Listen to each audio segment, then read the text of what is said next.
Good afternoon and welcome to the Friday Forum. Cassandra Walker Pye, a conservative's take on America Now. Today's presentation is being recorded and will be available for viewing later on the Renaissance Society YouTube channel. If you have a question during the presentation, you can submit it using the Q&A button at the bottom of your screen. Just type your question and click send. The questions will be answered at the end of the presentation.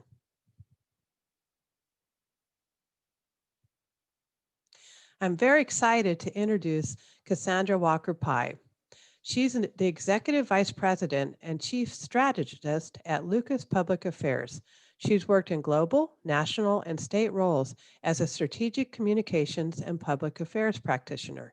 She was Deputy Chief of Staff for Governor Schwarzenegger, a former political director and corporate affairs vice president for the California Chamber of Commerce. She is also one of the Sacramento Bee's 87 statewide influencers and the past president for the California Women's Leadership. It's a pleasure to have you with us today. Before we bring her on, we're going to take a poll so that she can get to know a little bit more about you. So, who's in the room today? What is your age? There are a total of 6 questions that we'll be going through, and we'll give you a couple minutes to go through them. So, are you 50 to 55, 56 to 60, 61 to 65, 66 to 70, over 70? What's your current party affiliation? Democrat, Republican, other, or decline to state? Question 3. What was the most political issue in this national election? Was it the COVID-19 response, the economy, racial injustice, public safety, the character of our leaders, or something else? Question 4. What was the most important issue this state election? Was it the COVID-19 response, the economy, taxes, tax increases, racial justice, public safety, the character of our leaders, something else? Question 5. Are you better off than you were 4 years ago? Yes, no, maybe. And the final question, number 6, do you believe you will be better off 4 years from now? Yes, no, maybe. So I can see that we are rapidly getting questions in. There's over 160 people participating in today's forum. That's wonderful. And we're over 100 responses. So we're going to give it a little bit longer to try to get a little higher in responses. So if you are going through the questions, let's move towards wrapping it up so that we can start the forum.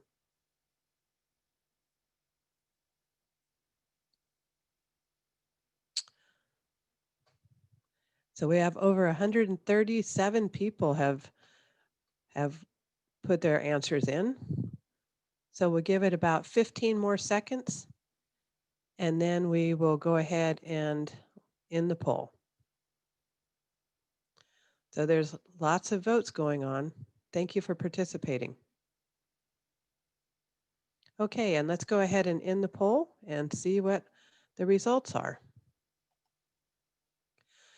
So in the room today question, it looks like we had a couple people that were under 60. We have 11% 61 to 65, 22% 66 to 70, and then there are 66 of you that are over 70. So what's your current party affiliation? There's 64% Democrats, 13% Republican, 13% others, and 10% declined to state.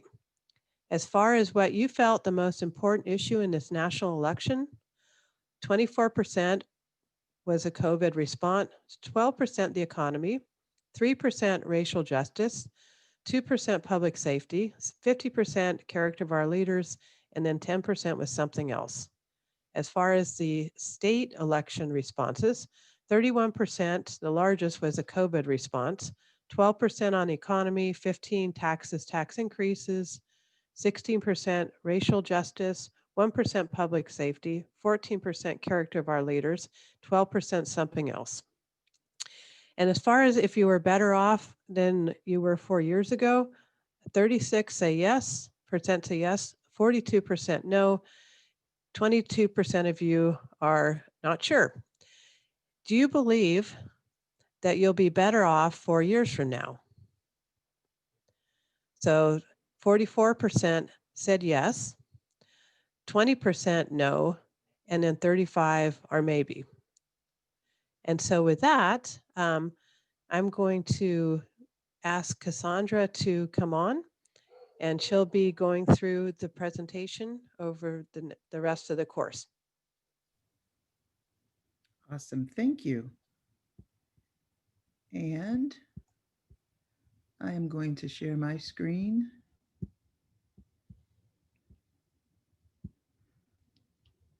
Yeah, you know what, Lori, a couple people had the same problem I had. As you were reading the results, you didn't scroll, so we didn't get to see everything. But pretty much Oh, captured. I think you have to do it on your screen. Yeah, I couldn't move it. It's okay. I think I Okay, have a sense of it. I may ask you to help me sure. um, with a couple of them. But um, thanks for the great introduction. Thanks for having me. And I think I owe Steve Swat a thank you for having me be a part of this presentation this afternoon. And I think we chatted about this way back in June. And my goodness, the world has changed a lot since then. The one bit of good news from where I sit is I'm in downtown Sacramento and it is raining lightly. And after the summer we've had, I'm actually really happy to see that. So I hope the rain makes its way to other parts of the region. Um, in addition to the professional background that was just shared, I also just want to tell you the more important stuff as far as I'm concerned. I've been married to the same guy for 37 years, and we've raised four sons. All are adults now, ranging from I always forget 24, 25, 30, and 31. All are healthy, all are contributing to society, and I still really believe that being a mom was probably the best job I ever had. Um, we also, if I'm want to be honest with you, suffered some loss during this season, as many people did. We lost three parents since March. Lost my mother-in-law just prior to the shutdown of the nation behind COVID, and then shortly after that, lost my birth father, and then in June, lost my father-in-law. And so it's been a really emotional year in more than one way for me. And I guess I would say that I know lots of families that have struggled with all sorts of challenges. Set aside the politics that we're going to talk about, and through the health crisis, and certainly some of the social unrest. Let's just be honest; it's been a tough year.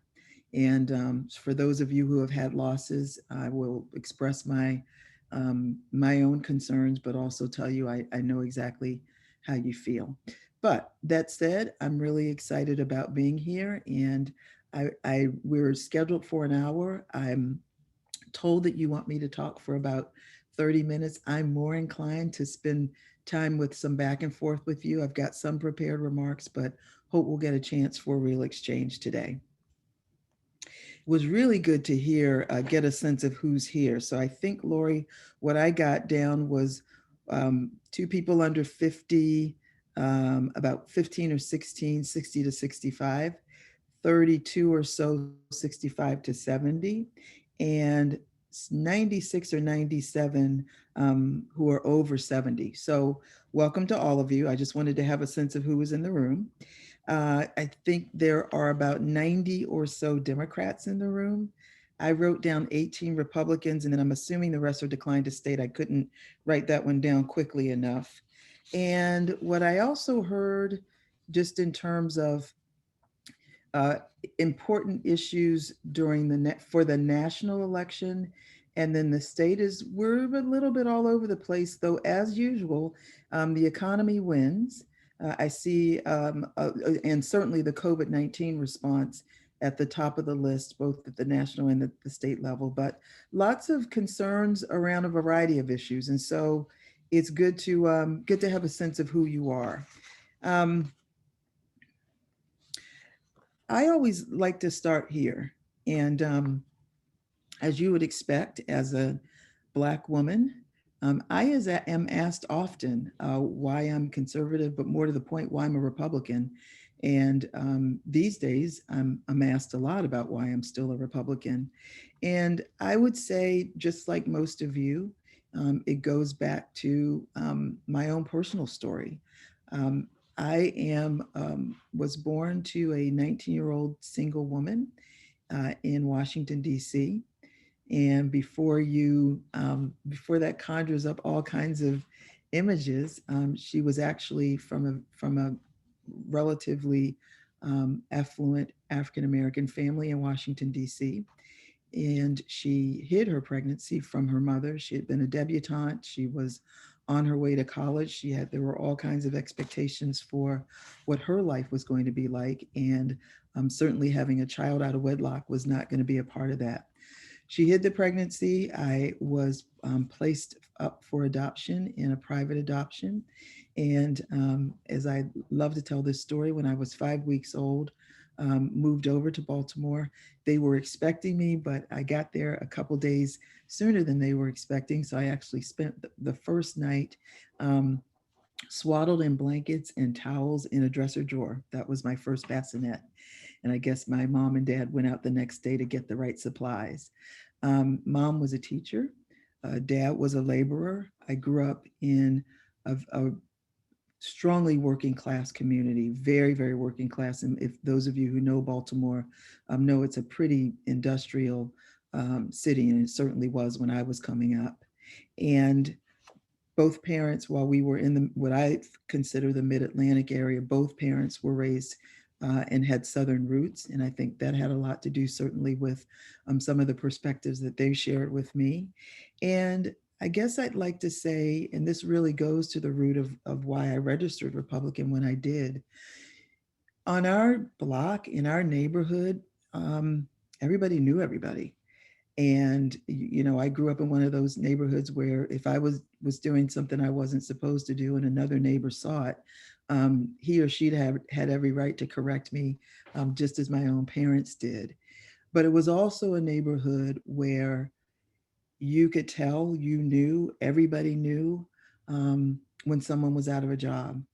And oftentimes neighbors would pitch in when that was the case. And I think that probably shaped at least some of my values around certainly Republican values, conservative values, in that it was very apparent to me very early in my life that work, that a job, as Senator Bill Campbell used to say, in California, the quality of life, your quality of life begins with a job. And it wasn't just about a strong economy. It really was about what it meant to a husband, a wife, my peers, when someone was with or without a job. And I really believe that had a lot to do with some of those values. So I also like to say that if you're born in Maryland or DC or Northern Virginia and you're an African American, they actually stamp the D for Democrat on your birth certificate. That's a little joke. So I was a registered Democrat. I started out a registered Democrat, but I became one of those infamous Reagan Republicans and changed my party registration when Reagan was running. And I think probably, again, it goes back to being somewhat convinced that his values, his priorities around a strong economy would have an impact and influence my community. I still remember, I have to tell you, when I told my mom, outspoken as she is, that I was changing my registration, she literally said to me, "Are you crazy? Um, Republican? Black?" She never quite got over it. And we were in the room together, I would probably share more stories with you. But I like to just reminisce a little bit on that. And I do think it's really important. And frankly, I still think to this day that a strong economy um, is more than just a statement. It really does go to um, people being in a position to take care of their families, to provide their families with what they need, educational opportunities, etc. I had, even though we had a very modest income as a family, um, the very best in education, private school from kindergarten through college, lots of opportunity for extracurricular activities, lots of opportunities for exposure to everything from art lessons to ballet class um, to piano lessons. And those are things I believe that every family wants for their children. And so, again, I don't think about the economy, as a statement or some nebulous thing. When I say strong economy, and that's why I'm a conservative, again, it goes back to what what I grew up with, and that I know how important it is to a family for someone, if not both folks, both parents, to be employed. And I hope some of you will ask me some questions about that when we get to the discussion period. So some of what we said we wanted to also talk about today is where are we and kind of what got us here. Um, I am a facilitator for a program here locally called Catalyst. It's a cohort that's led by the Sacramento Asian Chamber of Commerce. And this is my second year as facilitator for the group. They're mid-level leaders in organizations, public and private, everything from Kaiser to SMUD to UC Davis, and then some folks from the public sector as well. And our cohort met this morning, as fate would have it. And one of the things we did in our exercise this morning was we broke out into Zoom breakout rooms and talked about things that we had in common. And it was really a remarkable exercise. We broke out into groups of four and then did a round robin. So four groups and then rotated four times. And I just want to share with you some of what I heard and some of what they reported out. So things they had in common. Everybody has a sister. Everybody was a Ginger Elizabeth fan. Everybody liked Thai food. All had been out of the country. Many talked about cooking, their love of coffee. Everyone had children. Everyone said that their favorite holiday was Christmas. Some talked about spring versus summer versus fall being their favorite seasons, coffee over tea, dogs over cats. Everyone had a house plant that was still living through the pandemic. Netflix watchers, preference for reading hard copy versus on the screen. Beach bums, a lot of them said they preferred pineapple over pizza. I think you get what I'm getting at here. What occurred to me probably a third of the way through that exercise is literally there's a list of probably 50 things that the group decided it had in common. And I said to them in the middle of the presentation, I am so struck by all the things that we have in common, but how much we talk these days about what divides us.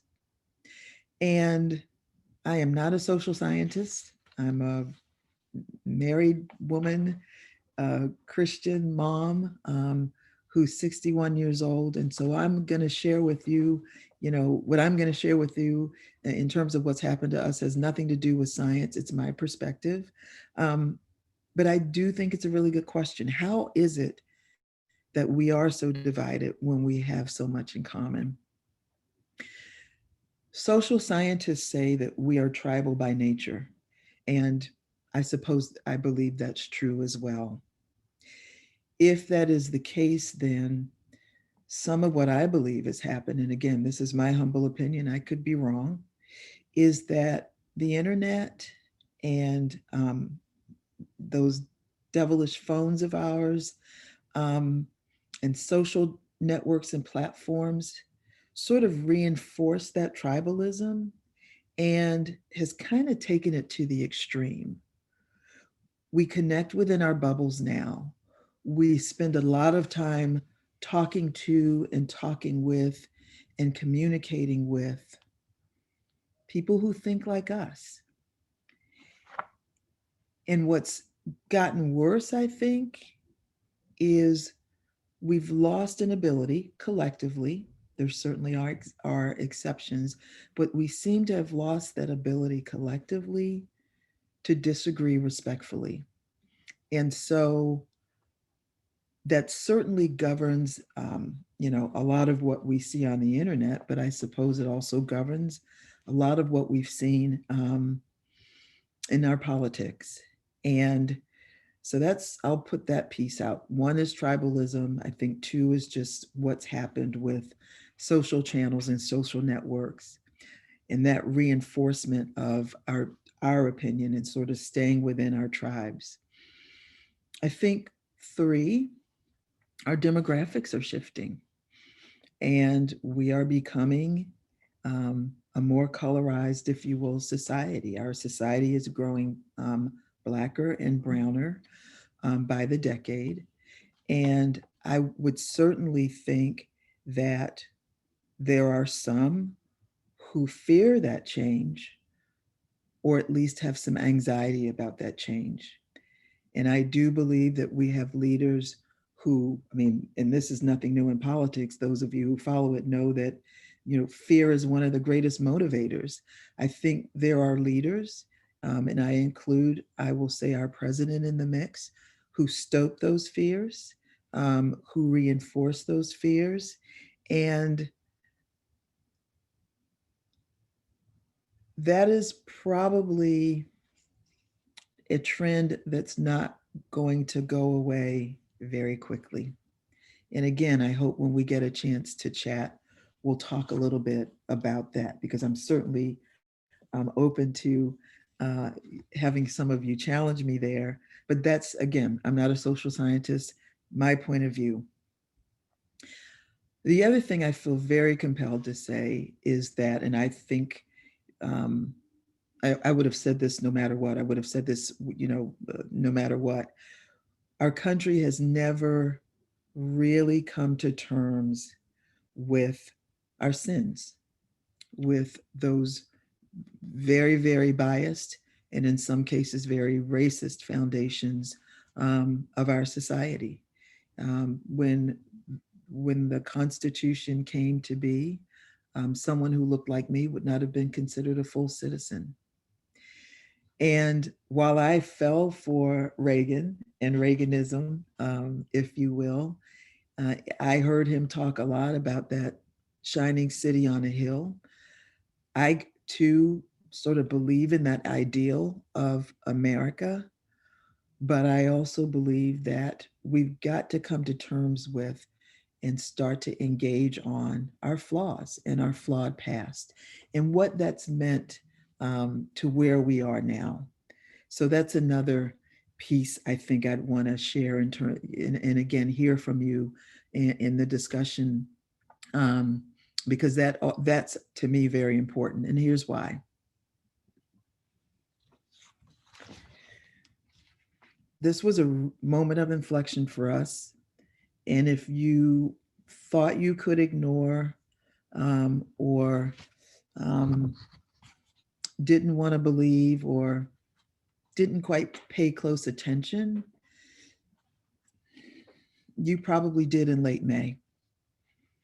And I want you to stop for a minute and think about where you were when you saw that video for 8 minutes and 46 seconds.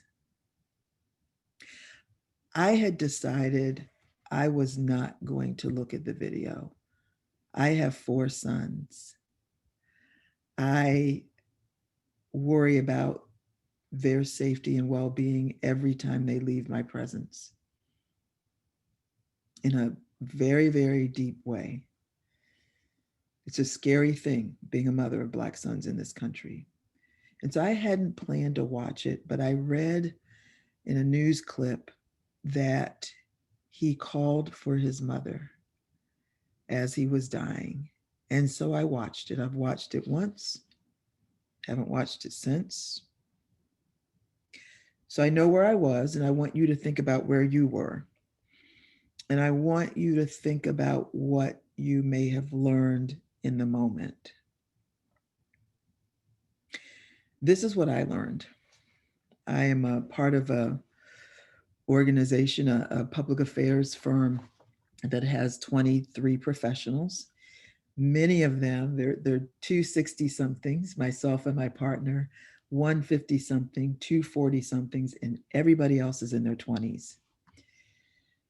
And it was the 20 somethings that made it very clear that in that moment, they wanted us to lean in as leaders of that firm. They wanted us to say some things. They wanted us to make some commitments. They wanted us to be proactive about recognizing and addressing and having courageous conversations about race and racism and bias and its impact on our society and on them. And so, what I learned in the moment is I had to lean in, I had to lead, I had to follow up, I had to show up because my kids were watching and because my colleagues were watching. I did a piece on PBS with Rob on the Road, who's a friend, and I had been inclined not to do it because it was so personal.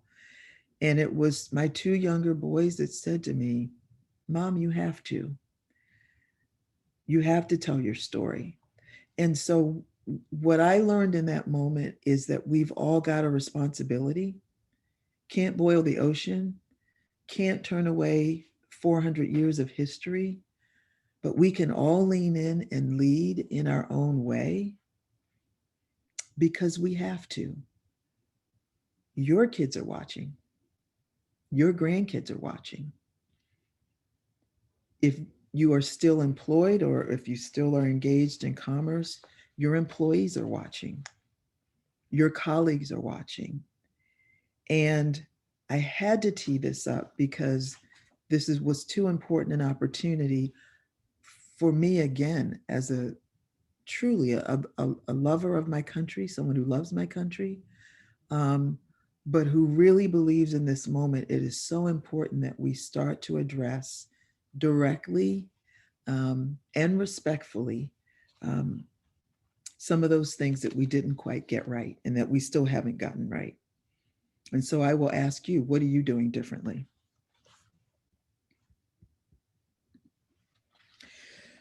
So, where are we? And again, I'm looking forward to more of a conversation than anything else. You know, 44 of you said, 44% of you said you believe you'll be better off 4 years from now. 20% said not. 35% said maybe. I'm sure a lot of that has to do with what's going to happen with the pandemic. From a political perspective, I want to share a couple things with you. You know, over 140, these are numbers from a couple days ago, over 140 million votes cast nationally, and still just a 4 million vote difference between the two major candidates for president, which again says we are still very much divided. As many of you probably know, the US Senate is leaning Republican. That'll be resolved in January.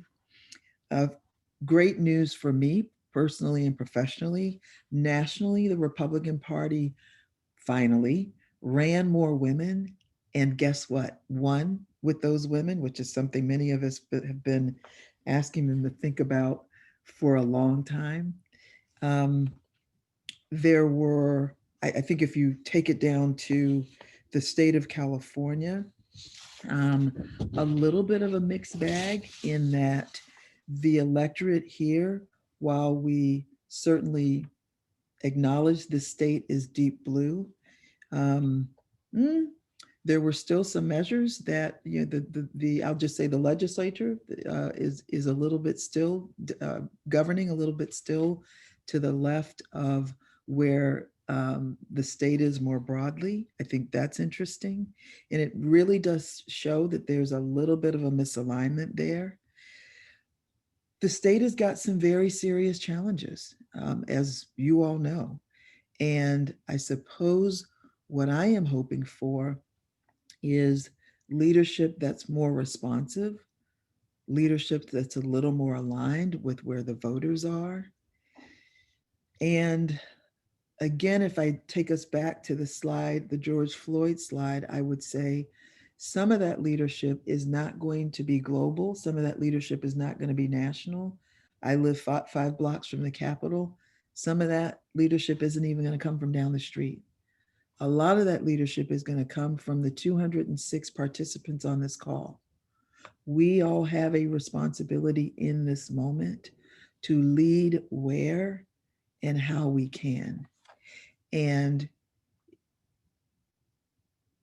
while the pandemic has been very, very challenging, as I shared with you up front, for me personally, and I'm sure for many of you, lots of loss, lots of fear, lots of anxiety, I still believe it provides us with an opportunity to slow down, do a little bit of a reset, and maybe figure out where we can lead.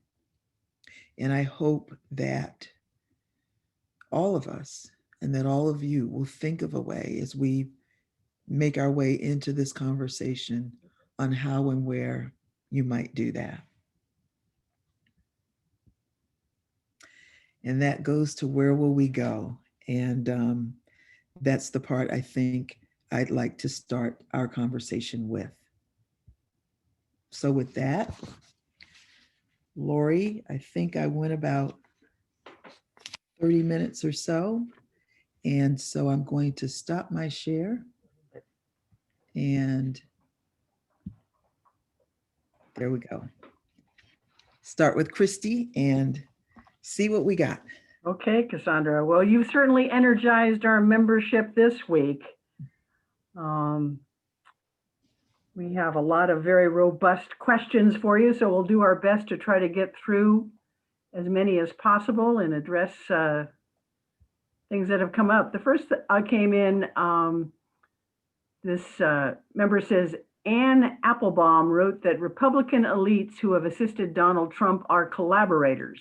Applebaum is best known for Gulag, which won the Pulitzer Prize using the term collaborator in the same sense we would call French leaders during the Vichy period, or Quisling's collaborators. What do you say to her charges? I am looking at that question right now, but I just lost it. So I suppose I want to know more about what we mean by collaborators. For my money, I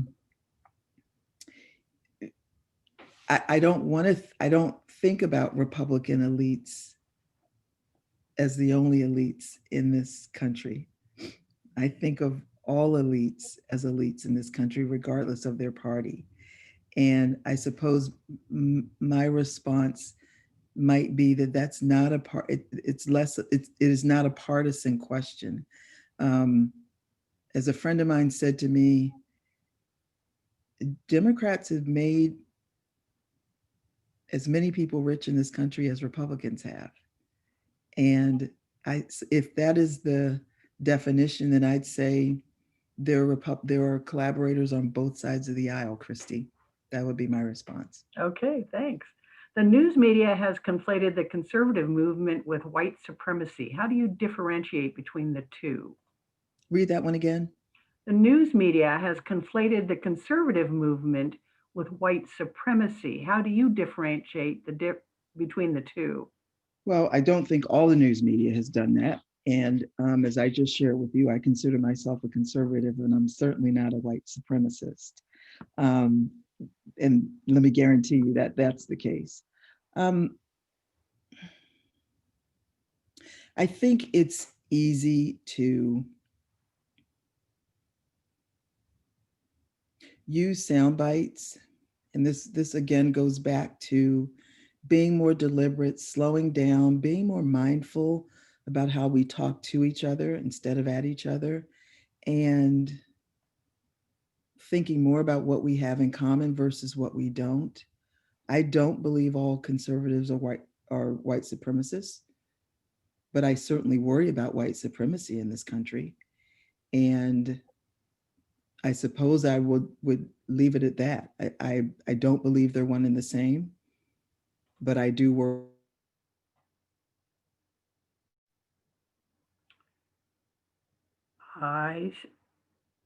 She's frozen up on mine. Has she frozen up on others?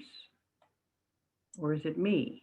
No, she's frozen or she's dropped her connection. I'm not sure. Let's see if Okay. she comes back. This is most unfortunate. We've got so many great questions here. I was hoping we could get some answers from her. Thank you, everyone who did submit your questions as well.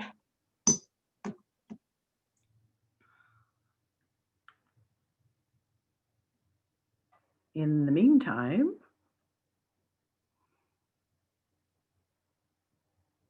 I will send her a quick text message here and see if she can get back on.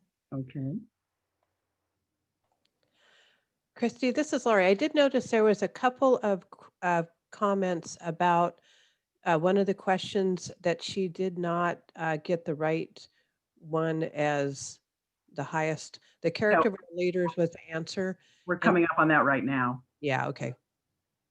If we can get her back. It's probably her inability to be able to scroll down through the answers and get them more accurately. Sorry, folks. Technology is not always our friend, as good as it can be for us, regretfully. So take a moment, go get yourself a fresh beverage or whatever you might need. We'll do our best to try to get her back. So these things can sometimes take a while because it's connections. I think we're in competition with so many schools and other businesses that are all meeting online that as good as the technology is, sometimes it just doesn't work as well as we'd like. We are recording this session, so we will be able to have you check back in later, and we'll edit out any of this interim time. So it should be a nice tight effort for you to be able to watch. Well, Christy, why don't I go ahead and we'll talk about next Friday's forum. Okay. That was also going to be very interesting.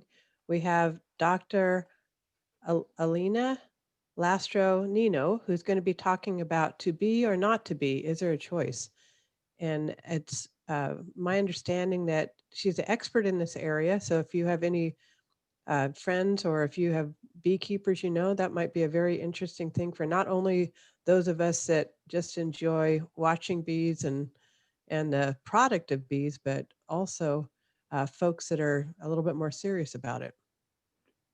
Maybe, Lori, we can put those poll results back up again and we can look at them a little bit more closely and they can be up when she comes back on as well too. Oh, I'm back. She's back. Oh, She's goody. back. Okay. So did we both fall off? I'm so sorry. No, it's not you, it's just our technology. And now I can't get back in. Oh, hang on, there we go. Okay, so this is timely because the next couple of questions coming up are in reference to the poll. Can you see the poll results on your screen, Cassandra? No. Okay, I'm sharing right now. Okay. Okay, Can you see them now? Yes, but I only see the top, so I can't scroll. Oh, now I can. Okay. You have a bar on the right. You should Yeah, be able now to I can scroll. down. I couldn't at first. Okay. So the primary issue that we saw that of this year's election was really character and not the economy, as you identified earlier. And someone wanted to verify that. And I'm glad actually, because remember, I took them down as quickly as I could. Okay, yeah, But I see that, and I see that is national.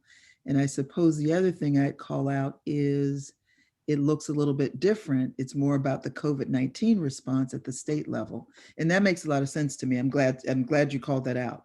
right. Okay. I think those are the things that other people noticed as well too. So they just wanted to Yep, clarify that. So I appreciate um, that. the next question is, does Republican success in the House and holding the Senate indicate there's a more rationale part of the Republican Party than exemplified by those supporting the Trump rallies? Is there any hope or prospect that they will assert themselves in the next few years? That's a really good question. And I suppose um,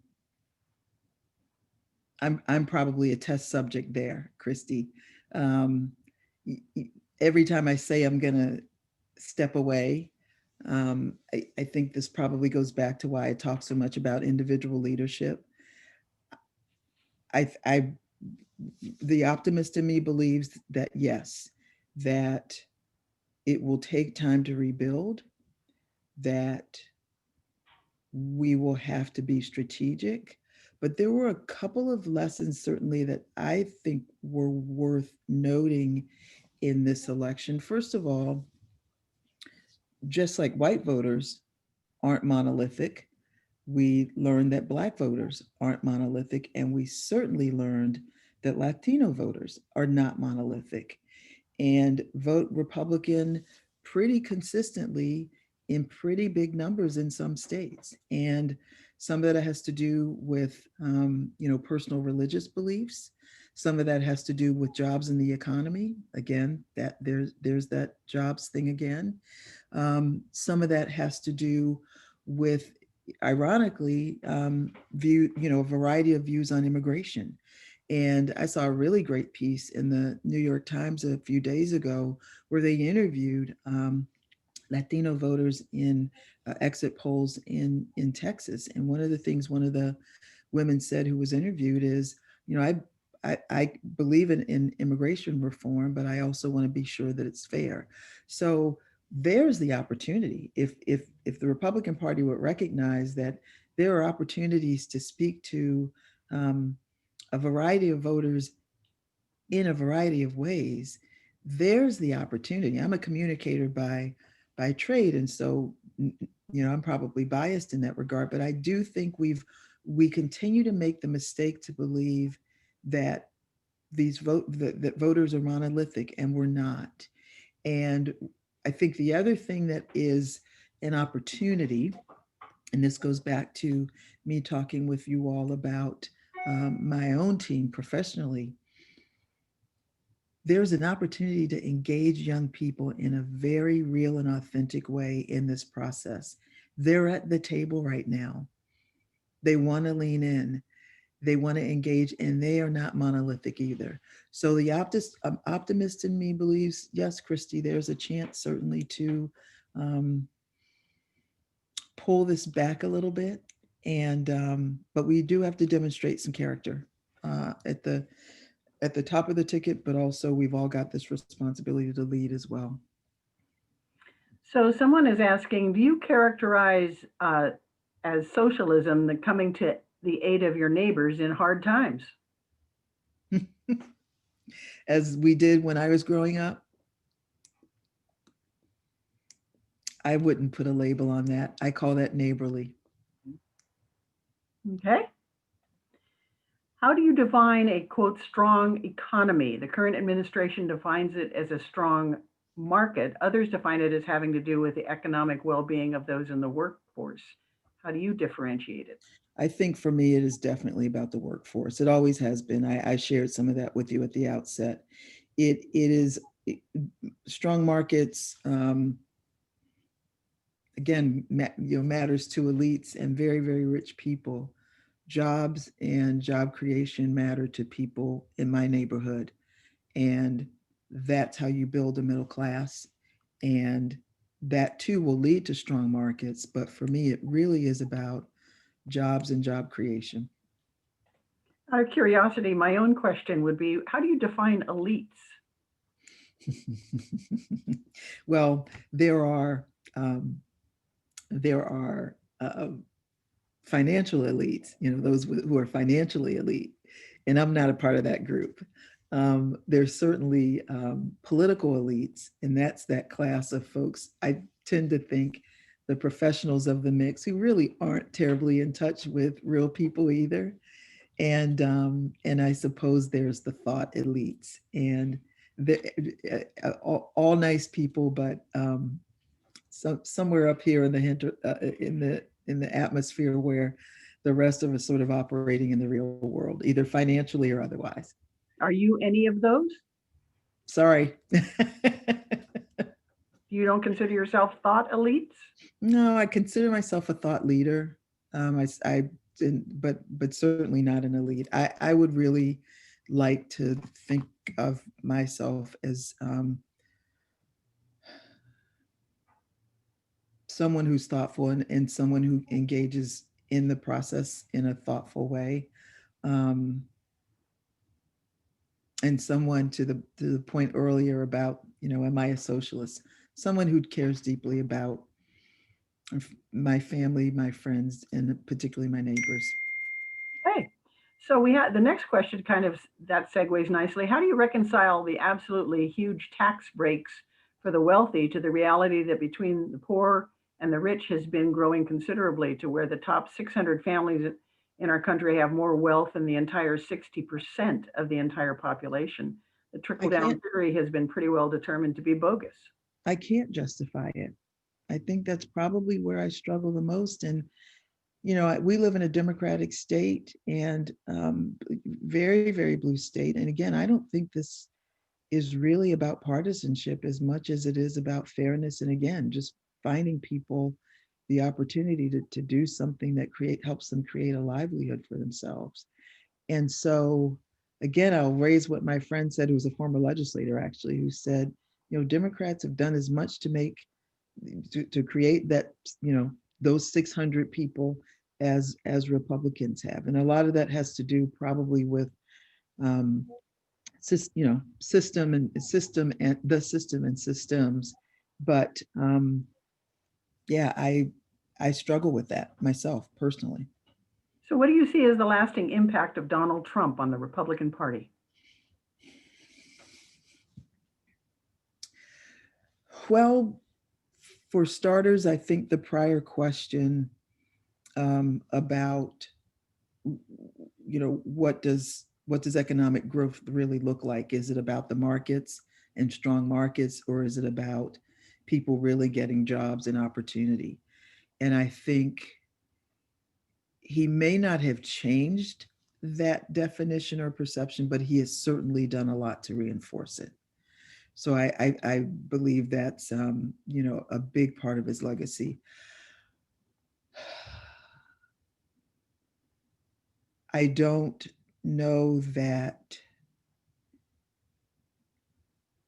I've seen leaders on either side, at least of late, though I have some expectations around the Biden presidency, really work that hard to reach across the aisles publicly. Now, a lot goes on, as I understand it, behind the scenes. I know Karen Bass pretty well. I know Kevin McCarthy pretty well. Karen Bass and Kevin McCarthy work together a lot, quietly and behind the scenes in Congress, which is the way it should be. But we don't celebrate that. We don't talk about it. We don't call for it. It doesn't seem to be a priority.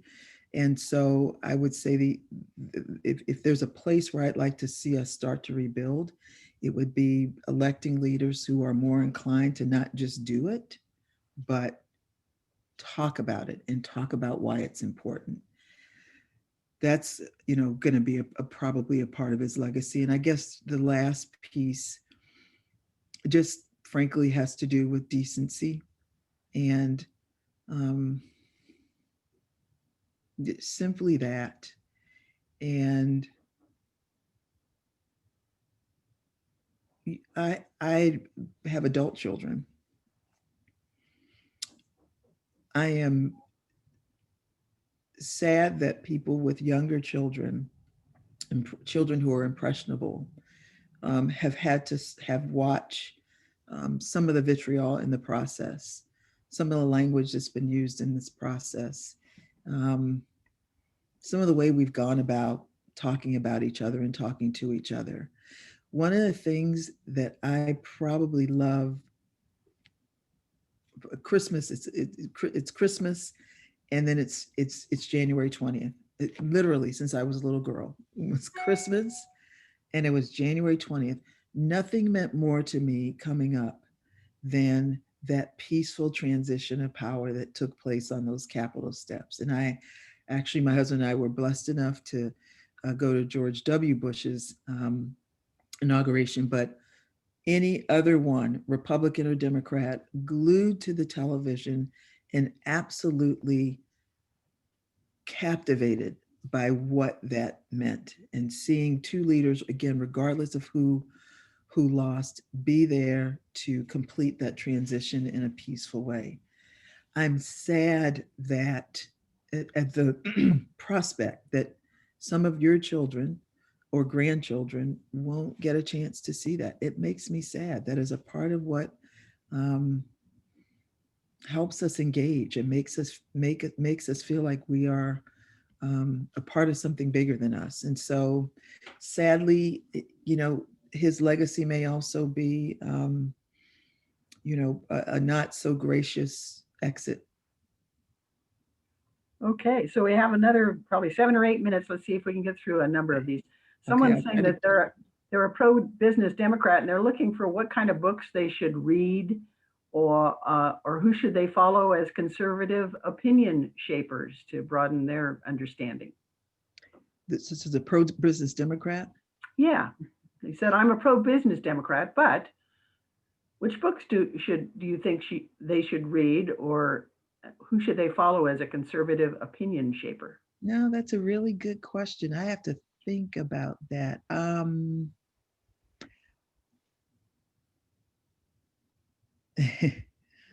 would say Arnold Schwarzenegger. I'm stumped on that one. There's certainly some folks I can think of, and I'm certainly happy to send them over to someone with the Renaissance Society. Maybe it's something that goes on your website, but you stumped me. I can think of people. I can certainly think of some individual people, but you wouldn't have a way to necessarily follow them. I mean, Sonny McPeak, who was BT&H secretary when I worked for Schwarzenegger, I think is a moderate Republican, I mean, a moderate Democrat. But you stumped me on that one. I apologize. I'll have to give that one some thought and share some answers with Lori and the team. Okay. Do you think that a requirement for young people, perhaps 18 to 25, to participate in national and community service, including the armed forces, would help our country overcome the divisions which you've been talking about? I think certainly public service is probably one of the most remarkable ways to engage. I think the other thing that's been missing, and I'm sorry I didn't raise it earlier, so thank you for the question, is civics. Many of us just don't understand how the process works and why it is important to vote. And we took civics out of the classroom when I was a kid, though I was in private school and was fortunate enough to have it. But we, at a very young age, most kids, unless they've got parents who are in a position to really help them understand just the importance of voting, how laws, how ideas become laws, how the legislature works, what's the difference between the legislature and Congress, why is this important? For many years, as you know, we had kids, young people who didn't vote because they didn't get it and they didn't think it made a difference. And I even have worked with clients who have had a focus globally because of their operations, but not really engage on, what the state legislature, how the state impacts cost of doing business, transportation, big issues, which we're now learning the state impacts in a very big way. So I agree in public service, absolutely. Military service, absolutely, but also starting kids out really, really young with a mandatory 2 or 3 years of civics, not just to understand how it works, but to get some of that buy-in early on. I think that's so important. Next question is about the group called the Lincoln Project that were working against Donald Trump getting reelected. What are your thoughts on that group? I signed on quietly, so full disclosure. I signed on quietly, and I signed on really just to help a couple of my friends who were really trying to gain some credibility for the operation. I think the plus side to the Lincoln Project was it made the case that Republicans could support Democrats at the national level. And what's wrong with that? It happens sometimes. So sort of the theory that you might have a coalition that elects a Democrat that includes independents, that includes libertarians who really showed up, as you may know, and includes some Republicans is not a bad thing. And that there may be at some point a Republican who's elected with a coalition of Democrats and independents, et cetera. So that was a big part of why I supported Project Lincoln, at least in theory. My challenge with the project, if I'm really honest with you, is it got a little snarky and it got a little mean spirited. And that piece of it is not really, that's just kind of not my thing in politics. And listen, I've been in politics long enough to know you got to do negative campaigning. That's how you get voter support. But it not completely my cup of tea. I'll just say it that way. Okay. This member says people lean more conservative when there are problems such as COVID-19 in the economy. When things are better, they're apt to vote more liberally. Or do you agree or not agree? Say that again. I think people lean more conservative when there are problems such as COVID-19 and the economy. Things are better, they're apt to vote more liberally. True or false? I tend to think that people vote more conservative when they have something more to conserve. That's kind of my one-liner there. I actually trust voters. I actually think voters, as we discussed early on in this conversation, California voters, very blue state, but there were some places and on some issues where voters chose to go a little bit to the right of the legislature. So I trust voters. I think they're smart. I think they vote typically with their pocketbooks. And I think they vote typically, again, with that job security and some of those kinds of issues. So I don't think it is so much about things going well or not going well. I think it has a lot to do with, issues and how issues impact me personally. I trust voters in that regard. Okay, so we got time for one last quick question. Hopefully you got a quick answer. Why do you think the Republicans are not recognizing Biden's win? Because they are very much concerned about the January election in Georgia and holding the Senate. And this keeps the base in place and helps to raise money. And I believe is a part of a strategy to hold on to the Senate.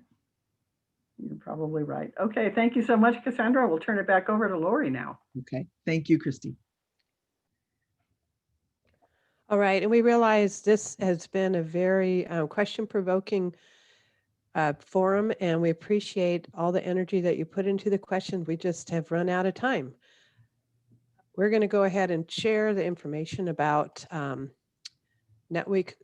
next week's forum again. And we will also remind you that today's presentation has been recorded and will be available on the Renaissance YouTube channel. Don't forget to join us next week when we talk about bees. Make sure you register by 12 o'clock. And Cassandra, you did a great job. We know we had some tough technical difficulties that you handled like a champ. Thank you for not giving up on us and coming back. And thank you for all the energy that you put into the presentation and responding to the questions. We really appreciate it. My pleasure. Thanks for having me. All right. Well, thank you for attending our forum, and everybody have a good week.